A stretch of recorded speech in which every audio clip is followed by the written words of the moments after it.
Good evening, and welcome to the Variable Y Minute.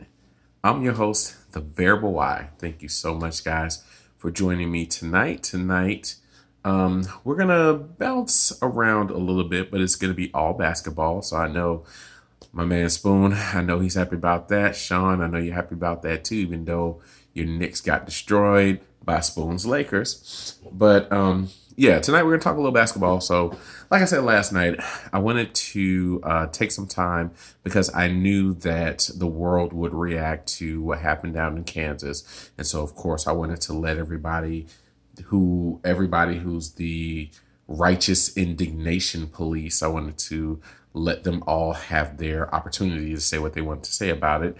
Then I would take some time and look at it really hard, and then I'd give my opinion on it. So I did that, and from what it looked like to me, just looked like a regular old basketball fight that may have gotten a little bit close to the line, but I don't think it was that bad. I don't feel like there was a bunch of punches that were thrown.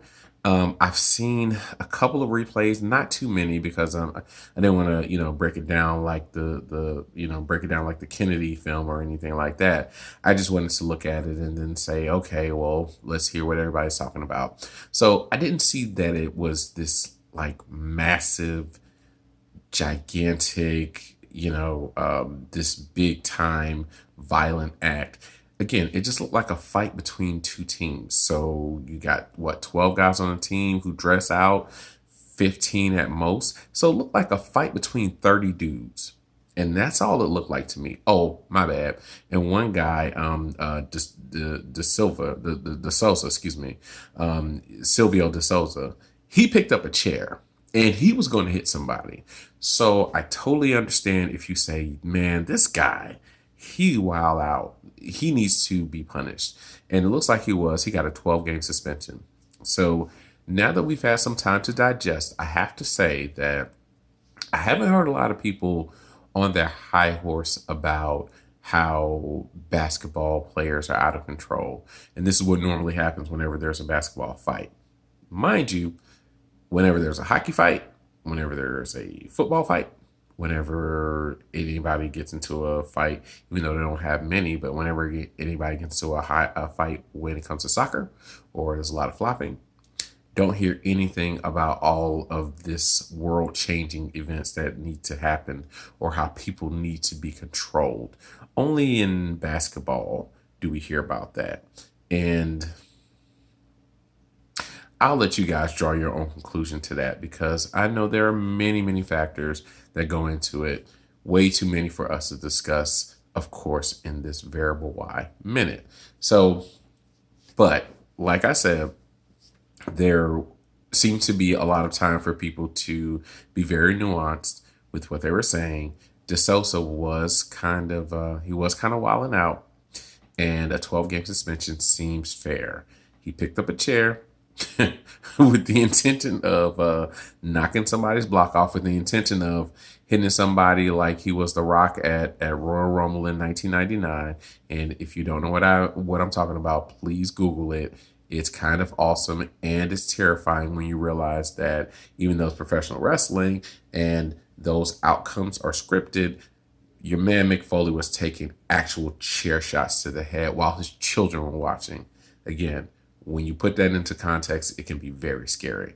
But overall, I think people reacted appropriately, and I can appreciate the fact that everyone was able to gather themselves and come up with the appropriate response to that action, I should say. So, Kansas State fight.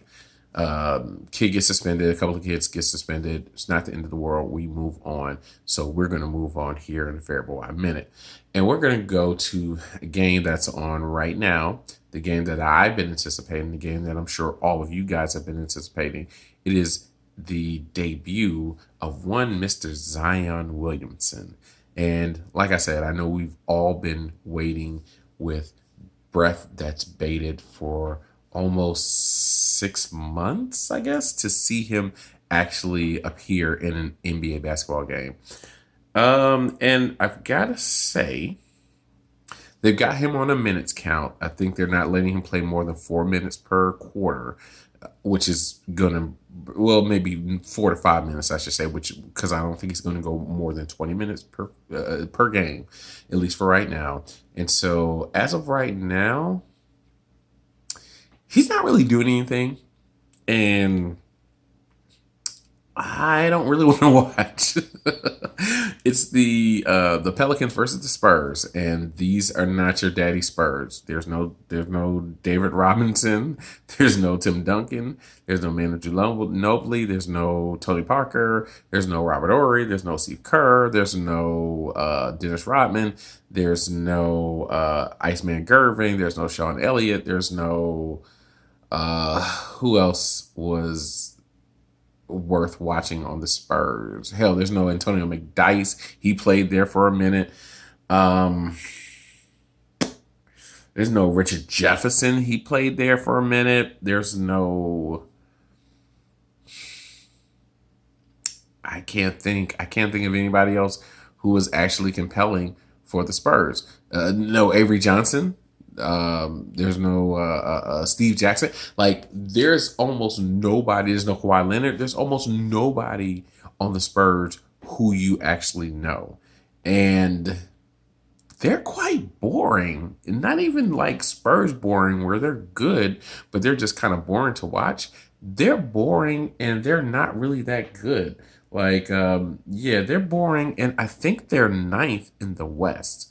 So it doesn't really bode too well for the Spurs right now. And like I said, as much as we've all been anticipating this, and I don't think this is really any kind of indictment on him or anything, but this game is kind of boring because we're not really seeing Zion get a lot of playing time, which is very unfortunate. But hopefully he'll bounce back, and not even hopefully, because I think he will. I think he'll bounce back in the next game. I think he's going to be fine. He hasn't played basketball in a long time, so he does kind of have to get his legs underneath him. So I'm not concerned. I hope you guys aren't too concerned either. Please don't be nervous. Please don't be worried. He's going to be fine. We'll actually see what he can do, but the Pelicans have put a lot behind him. Hell, the NBA has put a lot behind this kid. And so everybody's protecting their investments. And this is just the way it's going to look like right now. He had a major knee injury, and they're going to be very skittish with him as of right now. And hopefully things will get better, and we'll see the full assault of one Mr. Zion Williamson, which I have been looking forward to ever since he finally got drafted into the NBA. But all right, people, that is all that I have on my agenda tonight. We were able to discuss a few things, and we didn't even talk any football. So I know there are plenty of people out there who are excited about that, and I am too. I thank you guys so much for joining me. Please, please, please follow me on YouTube at the Variable Y Minute. I had to break that down for somebody earlier today, but hopefully we got another subscriber. Thank you, thank you, thank you. Or you can find me on Instagram at Variable Y, or you can find me on Twitter at The Variable. I'm going to sign off for now. Talk to you guys later. Thank you so much. Have a wonderful night. We'll see you later.